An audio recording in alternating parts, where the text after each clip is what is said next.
joy. Do the things that bring me joy. Do the things that bring me joy. Do the things that bring me joy. Do the things that bring me joy. In this video, I'm going to lay out everything you need to know about sleep optimization. These tips come from Andrew Huberman, the book Sleep Smarter, and other doctors and professionals in sleep, so nothing I'm saying is my opinion. I'm simply combining the information from these experts and then presenting it in an easy to follow format. I'm going to avoid explaining how the dense science behind these certain mechanisms work so that we can keep the video short and to the point. And before we dive in, I've created free resources in the description below.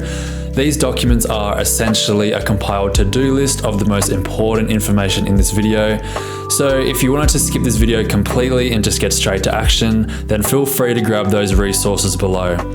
But I would recommend both watching the video and utilizing the free resources so that you can put everything into action without having to remember it all. This is how the video is structured: morning routine, evening routine, sleep environment setup, daily guidelines, advanced optimization, and supplementation, which is a last resort, exactly as the free resources are laid out. Please also note that I'm not getting paid for any product recommendations, and also please don't look directly into the sun. Disclaimer: I am not a doctor, medical professional, or licensed healthcare provider. The content in this video is for information and educational purposes only and should not be considered medical advice. The information presented is based on research and insights from Andrew Huberman, the book Sleep Smarter, and other sleep experts, but it should not replace professional medical consultation. Always consult with your healthcare provider before making any changes to your sleep routine, especially if you have underlying health conditions. Individual results may vary.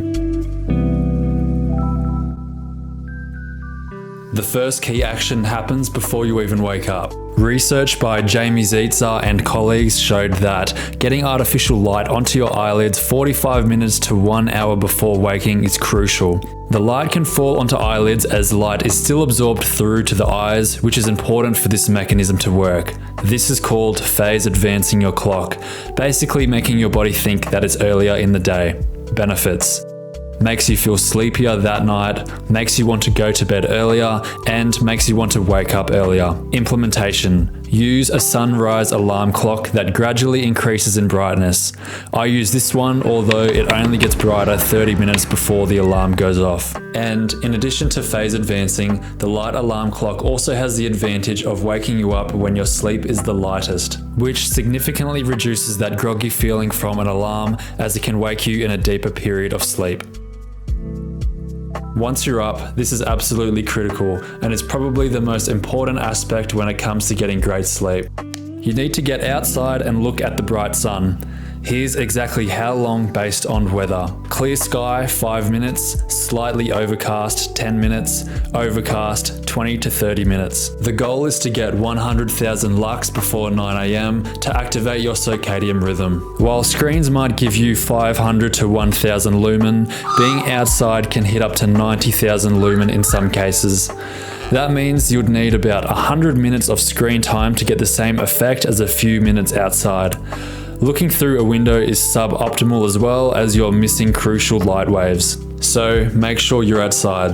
Key benefits: suppresses melatonin, making you feel more awake, activates your circadian rhythm cycle, making you naturally sleepy in about 16 hours, and sets up your natural sleep-wake cycle. Important note: after 9 AM, you enter what's called the circadian dead zone, where your circadian system becomes much less sensitive to light exposure. So getting outside early is essential. Pro tip: download the Photometer app to compare the lumen difference between inside and outside, and you'll understand the massive difference in lumen between the two. Pro tip number 2: if you miss a day of getting enough sunlight, you can actually double the amount of time you're outside the next day to catch up. As you begin to wake up, your body naturally increases in temperature. You can aid this system by manually increasing your core body temperature by: number 1, exercise. Andrew Huberman personally does 10 to 20 minutes of rope skipping while looking towards the sun. Any type of movement is fine, such as walking. This speeds up the natural morning temperature increase, making you feel more alert quicker. 2, cold shower. Triggers your body's thermostat to increase core body temperature. Releases adrenaline to wake you up, but make sure it only lasts 1 to 3 minutes, as longer cold showers actually has the opposite effect. I would recommend a warm shower initially to get all your cleaning done, and then switching to a cold shower so you can land between that 1 to 3 minute mark. 3. Eating. A small morning meal increases metabolism and temperature, in which both help to wake you up. Don't eat too much. Large meals direct blood to digestion, taking away other key nutrients from vital organs such as your brain, which causes you to feel sleepier. Even a few almonds can trigger this response to wakefulness. Just ensure that your morning meal is light. Wait 90 to 120 minutes after waking before having any caffeine. This prevents a 2 p.m. crash and optimizes your natural cortisol rhythm. And Huberman specifically states you shouldn't consume more than 100 milligrams of caffeine after 4 p.m. to avoid disrupting the architecture of your sleep that night.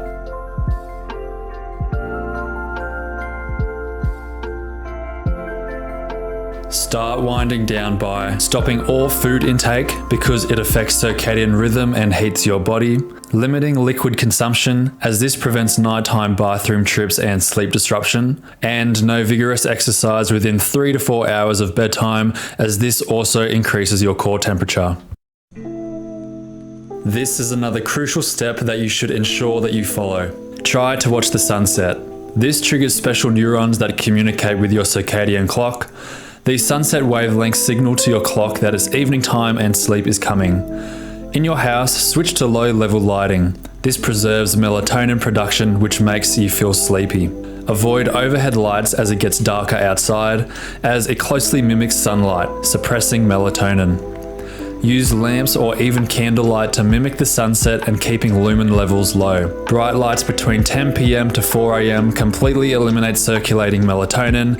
Definitely avoid it if possible. To reiterate, the worst types are overhead fluorescent lights as they closely mimic sunlight. Implementation. Use lamps and other low-level lights.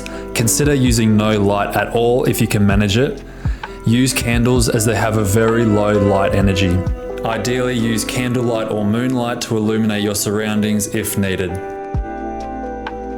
About 1 to 2 hours before bed, take a warm shower or bath that's no longer than 20 to 30 minutes.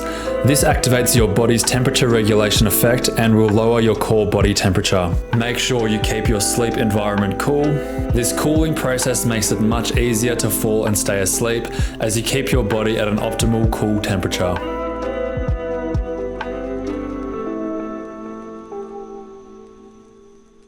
Your sleep environment needs to be cool. Your body needs to drop by about 1 degree Celsius to fall and stay asleep, and this can be achieved through using thin blankets, running a fan, opening windows, using air conditioning, temperature-controlled mattress if you want to get fancy and truly optimal, but expensive, keeping limbs uncovered if needed. Stale air is the enemy of good sleep. You need air circulation, preferably from a fan. Buy snake plants as they emit oxygen at night, unlike most plants that emit CO2 at night. Fresh airflow when possible. Good ventilation to maintain oxygen levels as well as avoiding air becoming stale. The sound of trickling water actually triggers our ancestral safe place response. Options include water features, white noise from your phone or speakers, nature sound recordings, or playing water sounds through a speaker. Benefits: lowers cortisol levels for stress reduction, prevents racing thoughts, masks disruptive sounds, and triggers rest and digest response, which is evolutionarily associated with safety. Our ancestors knew running water meant a safe camp, therefore optimizing your sleep.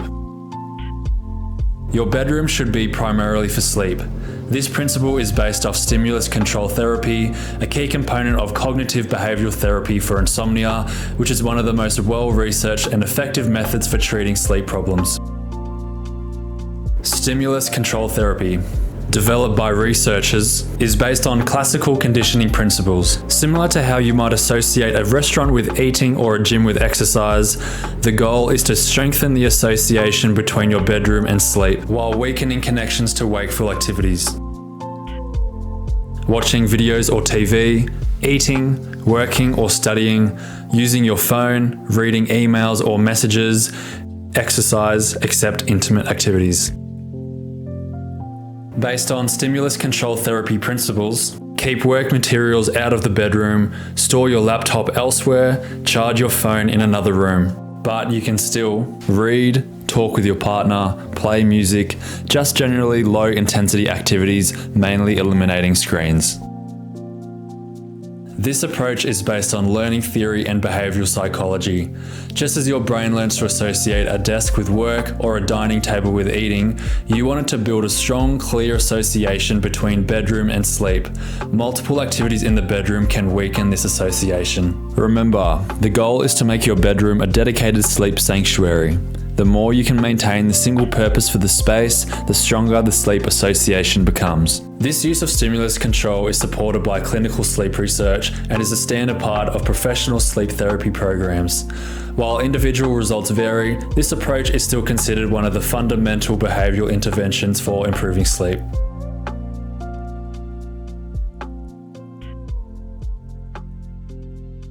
Napping rules.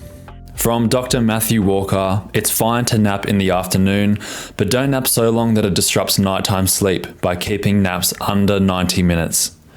You don't have to nap, it's fine to skip if you can make it through the day, but naps are a great way to restore lost sleep, even if you don't fall asleep. Don't consume caffeine up to 8 to 10 hours before bed. It can take 10 hours for caffeine to fully clear from your system. It blocks adenosine receptors which make you feel sleepy, impacts ability to fall and stay asleep, and prevents reaching deep sleep stages. No more than 100 milligrams after 4 p.m, as per Huberman's rule. Alcohol and THC near bedtime. While they help some people fall and stay asleep, they actually wreck your sleep architecture. This is backed up by Dr. Matt Walker, who says that falling asleep to these influences is suboptimal compared to no alcohol or THC at all. If you're using these drugs for anxiety reduction to help fall and stay asleep, there are actually better supplementation substitutes that won't wreck your sleep. Bright screens between 10 p.m. to 4 a.m. is a big no, as phones are highly addictive and any light between this time can be detrimental. Keep your phone out of your room. Avoid exercise too close to bed as it increases core body temperature as previously discussed. And do not sleep in more than 1 hour past your normal wake time. Almost everyone feels the impulse to sleep in on weekends or if they've been out late the night before. But the data shows that keeping consistent sleep and wake times is really going to enhance the quality and depth of your sleep. So if you stay out late, you should limit sleeping in to less than an hour beyond your usual wake-up time.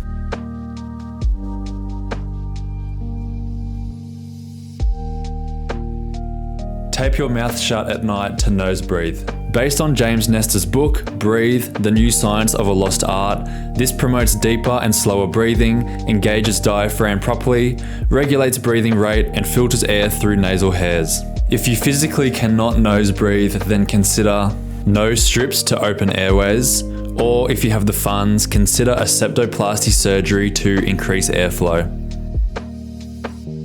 Raise your feet 3 to 5 degrees above head level. This aids a process called glymphatic washout, which helps brain fluid circulation and can also benefit cognitive function. NSDR, Non-Sleep Deep Rest Protocol. This gives you restorative sleep benefits without sleeping, for any sleep you may have missed. Consider an earthing mat. Earthing mats claim to take electrons away from your body, mimicking earth contact, which apparently aids in sleep. However, there are limited studies and evidence.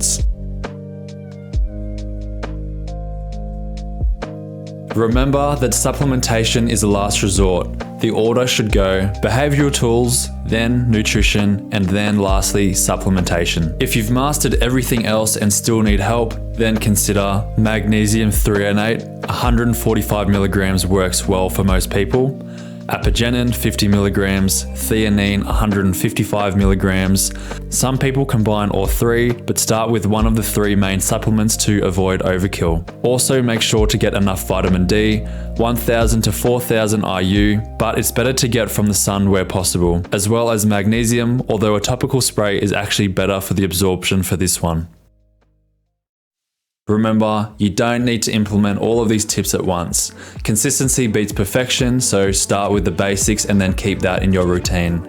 But the key actions you don't want to miss are morning light, evening darkness, temperature control, consistent wake time.